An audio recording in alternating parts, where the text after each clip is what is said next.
जय श्री राधा रमण।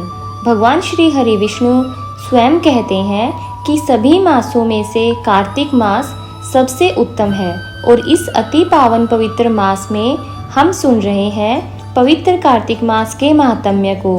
तो चलिए इस कार्तिक मास विशेष महात्म्य कथा को आगे बढ़ाते हुए आज की कथा का श्री गणेश करते हैं। आज के अध्याय का आरंभ करते हैं कार्तिक स्नान की कहानी से। एक नगर में ब्राह्मण दंपति रहते थे। वे दोनों प्रतिदिन 7 कोस दूर गंगा और यमुना नदी में स्नान करने जाते थे। इतनी दूर आने जाने से ब्राह्मण की पत्नी बहुत अधिक थक जाती थी। एक दिन उसने अपने पति से कहा कि हमारा एक पुत्र होता तो कितना अच्छा रहता।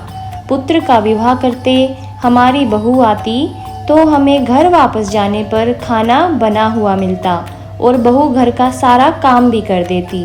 अपनी पत्नी की बात सुनकर ब्राह्मण ने कहा कि तूने बात तो सही कही है, चल मैं तेरे लिए बहू ला ही देता हूँ। ब्राह्मण ने कहा कि एक पोटली में आटा डालकर कुछ मोहरे रख दे। ब्राह्मण के कहे अनुसार उसने अर्थात ब्राह्मणी ने पोटली बांधकर दे दी। पोटली लेकर ब्राह्मण चला गया। ब्राह्मण को सफ़र के दौरान यमुना के किनारे बहुत ही सुंदर लड़कियां दिखाई दी। वे रेत में घर बनाकर खेल रही थी। उनमें से एक लड़की ने कहा कि मैं अपना घर नहीं बिगाड़ूंगी, मुझे तो रहने के लिए ये घर चाहिए। लड़की की बात सुनकर ब्राह्मण मन ही मन सोचने लगा कि बहू बनाने के लिए यही लड़की उचित है। जब वह लड़की जाने लगी तो ब्राह्मण भी उसके पीछे पीछे उसके घर तक चला गया। वहां जाकर ब्राह्मण ने उस लड़की से कहा, बेटी कार्तिक मास चल रहा है, इसीलिए मैं किसी के घर खाना नहीं खाता। मैं अपने साथ लोटा लेकर आया हूँ। तुम अपनी माता से पूछो कि क्या वह मेरे लिए आटा छानकर 4 रोटी बना देगी। यदि वह मेरा आटा छानकर रोटी बनाएगी तो मैं रोटी खा लूँगा। लड़की ने जाकर अपनी माँ को ये सारी बात बताई। माँ ने कहा, ठीक है, जाकर ब्राह्मण देव से कह दो कि वह अपना आटा दे दे, मैं रोटी बना दूंगी। जब वह आटा छानने लगी तो आटे में से मोहरे निकली।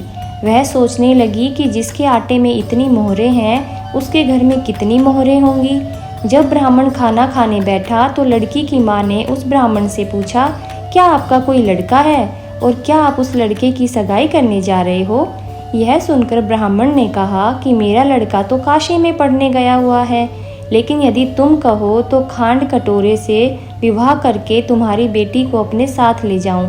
लड़की की माँ ने कहा, ठीक है ब्राह्मण देवता। इस पर लड़की की माँ ने लड़की की खांड कटोरे से शादी करके ब्राह्मण के साथ भेज दिया। ब्राह्मण ने घर आकर कहा, रामू की माँ दरवाज़ा खोल कर देख, मैं तेरे लिए बहू लेकर आया हूँ। ब्राह्मण की पत्नी भीतर से ही बोली, हमारे तो कोई बेटा बेटी नहीं है, तो बहू कहाँ से लाए। दुनिया ताने मारती थी, अब आप भी मारने लगे। ब्राह्मण ने कहा, तू दरवाज़ा खोल के तो देख। जब ब्राह्मणी ने दरवाज़ा खोला तो सामने बहू को खड़ी देखा। उसने बहू का स्वागत किया और आदर सत्कार से अंदर ले गई। अब जब ब्राह्मण अपनी पत्नी के साथ नदी स्नान करने जाता तो पीछे से बहू घर का सारा काम करके और खाना बनाकर रखती थी। वह उनके कपड़े धोती और रात को हाथ पैर भी दबाती थी। इस तरह बहुत दिन बीत गए। ब्राह्मणी ने अपनी बहू से कहा कि बहू कभी भी चूल्हे की आग मत बुझने देना और मटके का पानी खत्म मत होने देना। परंतु एक दिन चूल्हे की आग बुझ गई। यह देखकर बहू घबरा गई और भागी भागी अपनी पड़ोसन के पास गई और कहा कि मेरे चूल्हे की आग बुझ गई है, मुझे थोड़ी आग चाहिए। मेरे सास ससुर सुबह 5 बजे से गए हुए हैं, वह थके हुए घर आएंगे, इसीलिए मुझे उनके लिए खाना बनाना है। यह सुनकर पड़ोसन ने कहा कि तू तो बावली है, तुझे ये दोनों मिलकर पागल बना रहे हैं। इनके तो कोई पुत्र नहीं है, ये तो निसंतान है। बहू ने कहा, नहीं ऐसा मत बोलो, इनका बेटा तो काशी में पढ़ने गया हुआ है। इस पर पड़ोसन ने कहा कि यह तुझे झूठ बोलकर लाए हैं, मेरी बात सच मान, इनका कोई भी बेटा नहीं है। अब बहू पड़ोसन की बातों में आ गई और कहने लगी कि अब आप ही बताओ मैं क्या करूं। पड़ोसन ने कहा कि करना क्या है, जब तुम्हारे सास ससुर आए तो जली हुई रोटियां बनाकर देना। और बिना नमक की दाल बनाकर देना। खीर की कड़छी दाल में और दाल की कड़छी खीर में डाल देना। पड़ोसन ने उसे अच्छे से सिखा पढ़ा दिया। फिर जब उसके सास ससुर घर आए तो उसने ना तो उनका आदर सत्कार किया और ना ही उनके कपड़े धोए। जब उसने सास ससुर को खाना दिया तो सास बोली, बहू आज यह रोटियां जली हुई क्यों हैं और दाल भी पकी हुई नहीं है।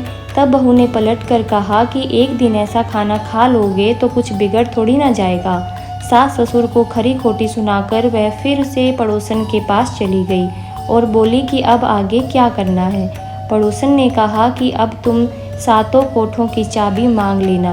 अगले दिन जब स्नान करने के लिए जाने लगे तो बहू अड़ गई कि मुझे तो सातों कोठों की चाबी चाहिए। तब ससुर ने कहा कि इसे चाबी दे दो। तब सास ने बहू को चाबी दे दी। सास ससुर के जानने के बाद जब बहू ने दरवाजे खोले तो देखा कि किसी में अन्न भरा है, किसी में धन भरा है और किसी कोठे में बर्तन पड़े हैं। जब उसने सबसे ऊपर का 7वां कोठा खोला तो देखा कि शिवजी, पार्वती माता, गणेश जी, लक्ष्मी माता जी, पीपल पथवारी, कार्तिक के ठाकुर, राई दामोदर, तुलसी जी का बिड़वा, गंगा यमुना और 33 कोटि देवी देवता विराजमान है। वहीं पर एक लड़का चंदन की चौकी पर बैठा माला जप रहा था। यह सब देखकर उसने लड़के से पूछा कि तुम कौन हो। तब लड़का बोला कि मैं तेरा पति हूँ, अभी दरवाज़ा बंद कर दे, जब मेरे माता पिता आएंगे तब दरवाज़ा खोलना। यह सब देखकर बहू बहुत खुश हुई और 16 श्रृंगार कर सुंदर वस्त्र पहनकर अपने सास ससुर का इंतजार करने लगी। उसने अपने सास ससुर के लिए अच्छे अच्छे पकवान बनाए। जब उसके सास ससुर घर आए तो उनका आदर सत्कार किया और प्रेम पूर्वक खाना खिलाया और हाथ पैर दबाने लगी। पैर दबाते दबाते बहू ने कहा कि माँ, आप इतनी दूर गंगा यमुना स्नान करने के लिए जाती हो तो आप थक जाती हो, इसीलिए आप घर पर ही स्नान क्यों नहीं करती हो। यह सुनकर सास कहने लगी, बेटी गंगा यमुना घर पर तो नहीं बहती। तब उसने कहा, हाँ माँ जी बहती है, चलो मैं आपको दिखाती हूँ। जब बहू ने 7वां कोठा खोल कर दिखाया तो उसमें शिव जी, पार्वती जी, गणेश जी, लक्ष्मी जी, पीपल पथवारी, कार्तिक के ठाकुर, राई दामोदर, तुलसी जी का बिड़वा, गंगा यमुना बह रही है और 33 कोटि देवी देवता विराजमान है। वहीं चौकी पर बैठा एक लड़का माला जप रहा है। माँ ने उसे देखकर कहा कि बेटा तू कौन है। लड़का बोला, माँ मैं तेरा बेटा हूँ। तब ब्राह्मणी ने पूछा कि तू कहाँ से आया है। लड़के ने जवाब दिया कि मुझे कार्तिक देव ने भेजा है। माँ ने कहा, बेटा यह संसार कैसे मानेगा कि तू मेरा बेटा है। माँ ने कुछ विद्वान पंडितों से मदद मांगी। पंडितों ने कहा, इस पार बहू बेटा खड़े हो जाए और उस पार माँ खड़ी हो जाए। माँ चमड़े की अंगिया पहनी हो और छाती में से दूध की धार निकलकर बेटे की दाढ़ी मूछ भीगे और पवन पानी से गठजोड़ बंधे, तब मानेंगे कि यह इस माँ का ही बेटा है। उसने ऐसा ही किया। चमड़े की अंगिया फट गई और छाती में से दूध की धार निकलकर बेटे की दाढ़ी मूछ भीग गई। पवन पानी से बहू बेटे का गठजोड़ बंध गया। यह सब देखकर ब्राह्मण और उसकी पत्नी की खुशी का ठिकाना न रहा। तो यह थी कार्तिक मास की कथा। हे कार्तिक के ठाकुर, जैसे ब्राह्मण और ब्राह्मणी को बहू बेटा दिया वैसे सबको देना। कार्तिक मास की कथा कहने, सुनने और हुंकारा भरने वाले सब पर कृपा करना। आइए अब आपको कार्तिक स्नान की दूसरी कहानी सुनाते हैं। कार्तिक मास में पीपल पथवारी की कथा कही और सुनी जाती है। स्नान और पूजा करने के बाद पीपल पथवारी की कथा सुनने से अपार पुण्य मिलता है। कार्तिक मास में स्नान, ध्यान और पूजा पाठ का विशेष महत्व होता है। इस कथा को सुनने से सभी पापों का नाश होता है और भगवान विष्णु की कृपा प्राप्त होती है। किसी गांव में एक गुजरी रहा करती थी। वो दूध दही बेचकर अपने परिवार का पालन पोषण करती थी। एक दिन उसने अपनी बहू को बुलाकर कहा कि बहू जा, आज तू यह दूध दही बेचकर आ। बहू दूध दही बेचने गई तो रास्ते में उसने देखा कि कार्तिक मास में औरतें पीपल सींचने आई हुई हैं। वो उन्हें देखकर बैठ गई और औरतों से पूछने लगी कि तुम यह क्या कर रही हो। औरतों ने कहा कि हम पीपल महादेव की पथवारी सींच रहे हैं। बहू ने फिर उनसे पूछा कि अच्छा, ऐसा करने से क्या होता है। तब औरतों ने बताया कि ऐसा करने से अन्न धन की प्राप्ति होती है। अगर किसी का पति वर्षों से बिछड़ा हुआ हो तो वह मिल जाता है। औरतों की सारी बात सुनकर वह गुजरी की बहू बोली, तुम तो पानी से सींच रही हो, मैं तो दूध दही से सींचूंगी। अब गुजरी की बहू हर रोज आती और सारे दूध दही से पीपल की पतवारी को सींच जाती। उसकी सास उससे वापस लौटने पर हर रोज पैसों के बारे में पूछती तो वह कह देती कि माँ जी, कार्तिक का महीना ख़त्म होने दो, तब मैं सारे पैसे लाकर दे दूंगी। कार्तिक का महीना पूरा होने पर पूर्णिमा आ गई। तब वह गुजरी की बहू पीपल की पतवारी के पास धरना देकर बैठ गई। पीपल ने उससे पूछा कि तू यहाँ पर क्यों पड़ी हुई है। गुजरी की बहू बोली कि मेरी सास दूध दही के पैसे आज मांगने वाली है, लेकिन मैंने तो पूरे महीने पीपल के पेड़ को दूध और दही से सींचा है, अब मुझे पैसा चाहिए। पीपल ने कहा, मेरे पास पैसे नहीं, यह भाटे डंडे पत्ते और पान पड़े हैं, ये सब ले जाओ और गुल्लक में ले जाकर रख देना। बहू घर पहुंची। घर जाने पर सास ने पूछा कि बहू बता, पैसे लाई है। बहू कहने लगी, माँ जी लाई हूँ और मैंने गुल्लक में रख भी दिए हैं। सास ने गुल्लक खोलकर देखा तो उसकी आंखें खुली की खुली रह गई। गुल्लक में से हीरे मोती जगमगा रहे थे। सारे सूखे पत्ते धन में बदल गए थे, जिन्हें देखकर सास कहने लगी, अरे बहू, इतना धन कहाँ से ले आई। बहू सीधी सादी थी। उसने अपनी सास को सारी बातें सच सच बता दी कि उसने तो दूध दही से पीपल की पतवारी सींच दी थी और पैसे मांगने पर पीपल ने पत्ते डंडे और भाटे दे दिए और वह गुल्लक में रखने से हीरे मोती बन गए। अब बहू की बात सुनकर सास बोली कि बहू, तब तो मैं भी पीपल की पतवारी सींचने जाऊंगी। अब सास दूध दही तो बेच आती, उसके बाद दूध दही की हांडी धोकर पीपल की पतवारी में रख आती थी। घर आकर वह अपनी बहू से कहती कि बहू चल, तू मुझसे पैसे मांग। बहू कहती कि माँ जी, कभी बहू भी सास से पैसे मांगती है। फिर सास के बार बार कहने पर आखिरकार बहू ने सास को पैसे लाने के लिए कहा तो वह अर्थात सास एक दिन पीपल के पास धरना देकर बैठ गई। पीपल ने सास को भाटे पत्ते डंडे और पान दे दिए और सास ने घर आकर गुल्लक में वह सब ले जाकर रख दिए। सास के कहने पर बहू ने गुल्लक फोड़ी तो देखा कि उसमें तो कीड़े मकोड़े चल रहे थे। बहू ने सास से पूछा कि माँ जी, यह सब क्या है। सास कीड़े मकोड़ों को देखकर बोली कि पीपल पतवारी ने तुझे धन दिया, लेकिन मुझे कीड़े क्यों दिए। इस पर सभी औरतें बोली कि तुम्हारी बहू ने सब कुछ सच्चे मन से किया था, लेकिन तुमने धन के लालच में आकर ये सब किया। इसीलिए हाथ जोड़कर इस कथा के अंत में कहना चाहिए कि हे पतवारी माता, जैसा आपने बहू को दिया वैसा ही अपने भक्तों को देना। इस कथा को कहने, सुनने और हुंकारा भरने वाले सभी भक्तों को देना। आइए अब सुनते हैं कार्तिक मास महात्म्य में आगे का अध्याय। कार्तिक मास के लिए श्रेष्ठ कार्यों, तुलसी जी की महिमा और पूजा आराधना के बारे में इतना सुनने के बाद देवर्षि नारद ने श्री ब्रह्मा जी से प्रार्थना की कि हे जगत पिता, अब आप मुझे कृपा करके उस उत्तम देवता के बारे में भी बताइए जिनका पूजन इस महीने में किया जाता है। ब्रह्मा जी ने उत्तर दिया, हे नारद, गंडकी नदी के उत्तर की ओर गिरिजा के दक्षिण में 40 कोस की भूमि महाक्षेत्र कहलाती है। वहाँ पर शालिग्राम और गोमती चक्र पाए जाते हैं। इनका पूजन करने और चरणामृत लेने से मनुष्य मुक्ति प्राप्त कर लेता है। चरणामृत लेते समय यह मंत्र उच्चारण करना चाहिए। मंत्र है, अकाल मृत्यु हरणम सर्व व्याधि विनाशनम विष्णु पादोदकम पित्वा पुनर्जन्म न विद्यते।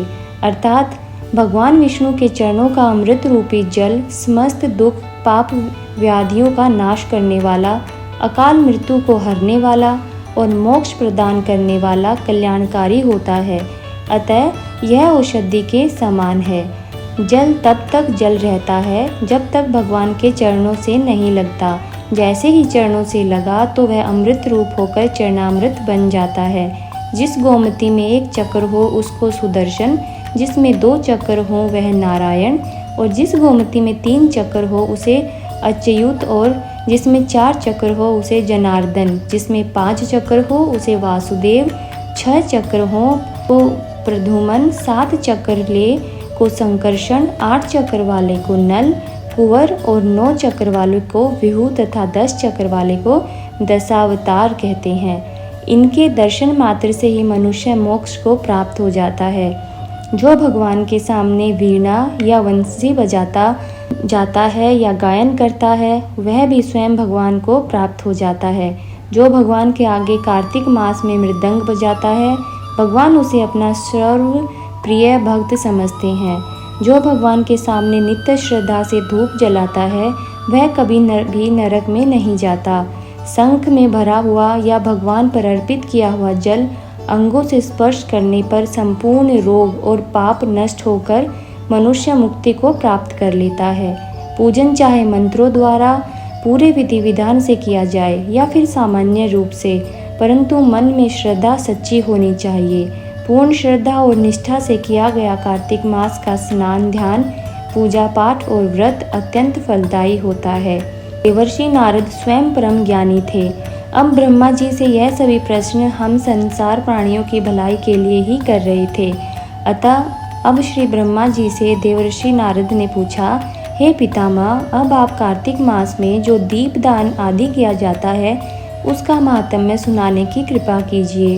नारद जी का यह प्रश्न सुनकर ब्रह्मा जी बोले, हे पुत्र, दीप चाहे स्वर्ण का हो या चांदी का, तांबे का हो या मिट्टी का, अपनी सामर्थ्य और श्रद्धा के अनुसार कार्तिक मास में दान अवश्य ही करना चाहिए। कार्तिक मास में दीप दान करने से समस्त पापों का नाश हो जाता है। दीपक भगवान की मूर्ति के आगे, तुलसी जी के पास में, ब्राह्मण के घर में या वन में, वृक्ष के नीचे अथवा गौशाला में या धर्मशाला के में शाम के समय जलाया जाता है। दीपक घी का जलाएं या तेल का, परंतु उसे पूरे महीने तक जलाना चाहिए। ब्राह्मण के घर दीपक जलाने से अग्निष्टोम यज्ञ का फल प्राप्त होता है। जो ऊंचे स्थान पर अथवा ऊंचे खंभे पर दीप जलाते हैं उनसे धन की वृद्धि होती है और वैकुंठ में निवास मिलता है।